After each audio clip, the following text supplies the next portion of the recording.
Hey folks, Dave from Nerdarchy, for Nerds by Nerds, hanging out with this nerd. Nerdarchy Ted. And today we're going to talk about going above and beyond with inspiration in your D&D game.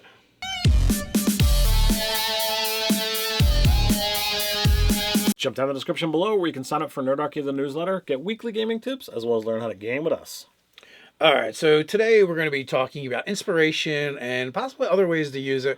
I feel like it's a little bit underutilized, and it can get a little stale and boring, and it's just like, hey, you're just going to roll with advantage. Right, and it's one of those things that we apparently don't use it the way it's supposed to be done. You're supposed to declare, oh, I'm going to use this when I roll, and then you roll with advantage, as opposed to oh, I missed. Can I use my inspiration? That's how we do it. It's like, oh, well, I missed, so let me re-roll. It's still rolling with advantage, but without the wasted, oh, well, I rolled a natural 20 on my first roll. Well, there's no need to roll with advantage then, Yeah, we don't call it beforehand. I think we do try, and what we do usually do is because a lot of the rules are like this in 5e, where if you roll but you haven't declared it success or failure yet, a lot of times you can choose to re-roll things with a lot of the different mechanics, and that's kind of how we play it a lot of times. Right. And that being said, just being kind of gamist, you end up knowing what the numbers are, or when you made a bad roll, that's a 1. Yeah, I want to re-roll that. This type of concept exists in a lot of different role-playing games. Some of them call it inspiration, some of them call them bennies. They exist in other places, and you can do a bunch of stuff with it. Yeah, I mean, there's we've used to play Mutants of Mastermind, which was hero points. In the Eberron, they introduced action points, which became something in 4th edition. Savage Worlds actually calls them bennies. So there are definitely different things. You have Star Wars. You have destiny points for you have a light pool and a dark pool, which can influence things during the game as well. So it's nothing new, and that's just off the top of our head. We know that there are probably tons of other ones as well. And with that, you can, as we said, you get to reroll, dice or add dice.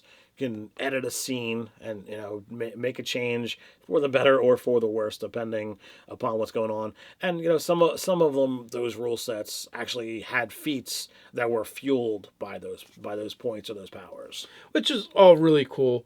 But speaking of rolling with advantage, how about you roll a pair with our roll a pair with 5e shirt that you can check out. It comes in a lot of different colors. It's over at the Nerdarchy store if you want to get some Nerdarchy merchandise. The inspiration mechanic in 5th edition, it has its advantages, pun intended, but there's things that we're not really super fond about it.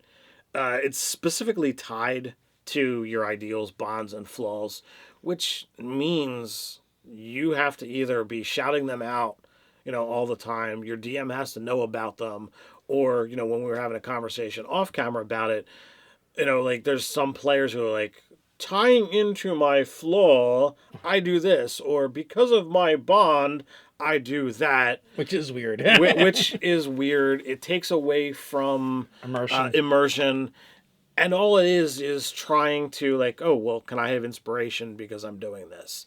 And that's just, to me, that's not fun as a player or as a GM. I just want to sit down and play, and if the GM feels like chucking some inspiration at me, great. And in theory, it's a great idea. It's okay, we're going to encourage role playing by having these very role play specific things on your character sheet that when you lean into them, you're going to get a benefit in the game for it. It's a great idea. The place where it becomes flawed and it doesn't work very well is when you have 4 to 6 players, one game master, and the game master then has to know all those flaws, ideals, bonds, personality traits. Or like Ted said, the players have to be calling them out, which is a little wonky and weird. So what our experience, and even watching other people play online, no one really uses it that way. Most people are like, oh, you did something cool. You did some good role playing. Oh, that was really funny. You did something, that was not against your party, but against what is beneficial to your character. So there's a lot of areas where we see it being used, but a lot of times they aren't the intended purposes. Or because it's so clunky, some DMs aren't even using it. If you look at the Critical Role games, they don't have inspiration. They don't play with that particular mechanic. So the other thing is it's got limited use, right? You get to roll with advantage. You get to reroll a die. Okay, it can be helpful, but that isn't necessarily always really fun or useful. And I it's mean, interesting, I should say. It is useful. and it's limited because if your DM is not really giving it out, then okay, well, you're technically supposed to start off each session with one regardless. You're supposed to cap out at one regardless. So you're encouraged to use it, but if you're not earning it, you get one thing, once a session. That's not a whole lot to play with. So other ways you can use it. We kind of came up with some things. We were talking it over, workshopping it.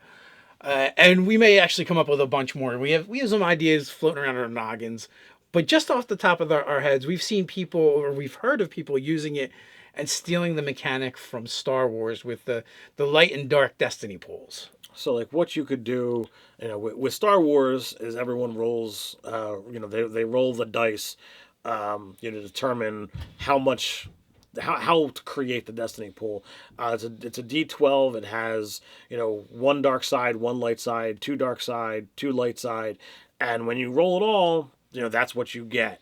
So you could start off all dark. It could start off all light.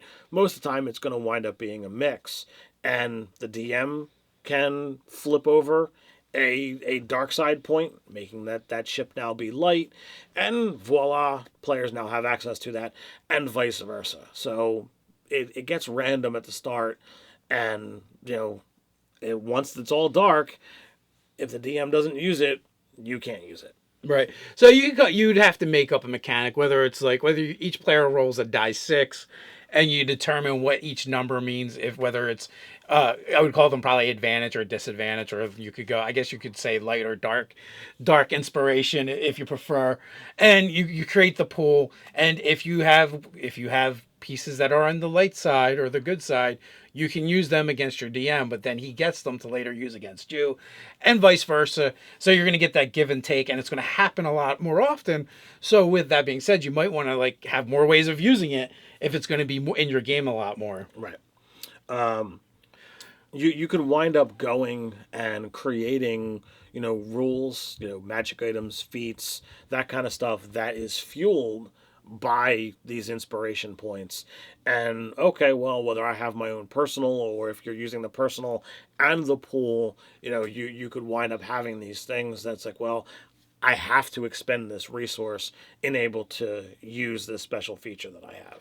Right. You could tie that, like you said, the feats, magic items, racial abilities, class abilities, archetype abilities. So you can come up with a bunch of things, or maybe in your game you just come up with charts and tables where you can go to and be like, oh, I can spend inspiration on this as well.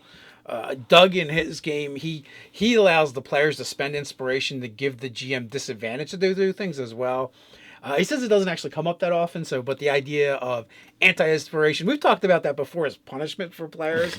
Not that I know that we're wholeheartedly for that, but that would be another way of using it, is to give your GM disadvantage.